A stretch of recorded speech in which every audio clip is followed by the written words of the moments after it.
নজর রাখবো পরবর্তী সংবাদে। 7 দিনব্যাপী খোয়াইতে বিশেষ কর্মশালার আয়োজন, 7 দিনব্যাপী আদিবাসী লোকনৃত্য এবং লোকসঙ্গীত কর্মশালার উদ্বোধন। যার উদ্বোধন হলো আজকে বৃহস্পতিবার দুপুর নাগাদ খোয়াই জেলা তথ্য সংস্কৃতি দপ্তরের উদ্যোগে খোয়াই কালচারাল সেল এবং অল আদিবাসী অ্যাসোসিয়েশন খোয়াই শাখা প্রতিযোগিতায় খোয়াই শাখার দুঃখিত সহযোগিতাতে 7 দিনব্যাপী এই কর্মশালাটি অনুষ্ঠিত হয়। 7 দিনব্যাপী কর্মশালার শুভ সূচনা করেন খোয়াই জেলা পরিষদের সদস্য সুব্রত মজুমদার। উপস্থিত ছিলেন বিশিষ্ট সমাজসেবী রমেন সাঁওতাল, জেলা তথ্য সংস্কৃতি দপ্তরের আধিকারিক থেকে শুরু করে অন্যান্য বিশিষ্টরা। কর্মশালায় বিভিন্ন বয়সী আদিবাসী ছেলে মেয়েদের প্রশিক্ষণ দেওয়া হবে বলেই জানানো হয়। স্থানীয় শিল্পী দ্বারা কর্মশালায় প্রশিক্ষণও দেওয়া হবে বলেই খবর। আজকে খোয়াই থেকে কর্মশালাকে কেন্দ্র করে কি বক্তব্য উঠে এসেছে শুনুন। কর্মশালা এখানে অনুষ্ঠিত হবে। আমরা জানি একটা জাতির সংস্কৃতি যত বেশি মজবুত হবে, যত বেশি উন্নত হবে, তত সেই সমাজ এগিয়ে যাবে, সেই জাতি এগিয়ে যাবে।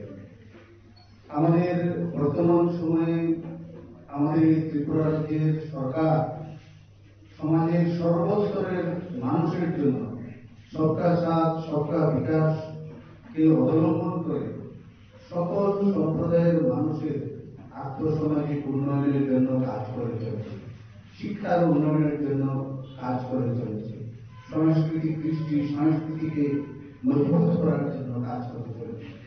আমরা জানি আমাদের ভারতবর্ষের যশস্বী প্রধানমন্ত্রী নরেন্দ্র মোদীজি সর্বদাই বলেন আমাদের যে ভারতীয় সংস্কৃতি, সেই ভারতীয় সংস্কৃতিকে আমাদের মজবুত করতে হবে।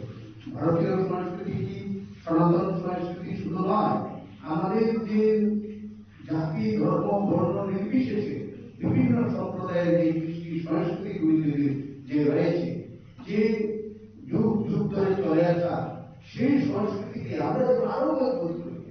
বর্তমান আধুনিকতার ছোঁয়ায় আমরা প্রত্যেকটা সমাজ এইরকম ভাবে এগিয়ে চলছি যে নিজেদের কৃষ্টি সংস্কৃতিকে আমরা ভুলে যেতে বসেছি। নিজেদের কৃষ্টি সংস্কৃতিকে ভুলে গেলে চলবে না, সেই জাতিকে উন্নত করা সম্ভব হবে না। নিজেদের কৃষ্টি সংস্কৃতিকে আরো বেশি করে আঁকড়ে ধরতে হবে। খোয়াই থেকে সংশ্লিষ্টের বক্তব্য আপনারা শুনলেন। বিশেষ করে আজকের অনুষ্ঠানে বিশিষ্ট সমাজসেবী রমেন সাঁওতাল, জেলা তথ্য সংস্কৃতি দপ্তরের জেলা আধিকারিক বিশ্বজিৎ বণিক, মুন্ডা সমাজপতি সুরেশ মুন্ডা, বাগান গ্রাম পঞ্চায়েতের প্রধান সুদর্শন সরকার থেকে শুরু করে অন্যান্যরা উপস্থিত ছিলেন। কর্মশালায় বিভিন্ন বয়সী আদিবাসী ছেলে মেয়েদেরকে বিশেষভাবে প্রশিক্ষণ দেওয়া হবে এবং তার জন্য রাখা হবে নির্দিষ্ট প্রশিক্ষক, এমনটাই জানালেন এই কর্মশালার মধ্যে সংশ্লিষ্ট ব্যক্তি। ছোট্ট বিরতির পর ফিরে আসছি, সঙ্গে থাকুন।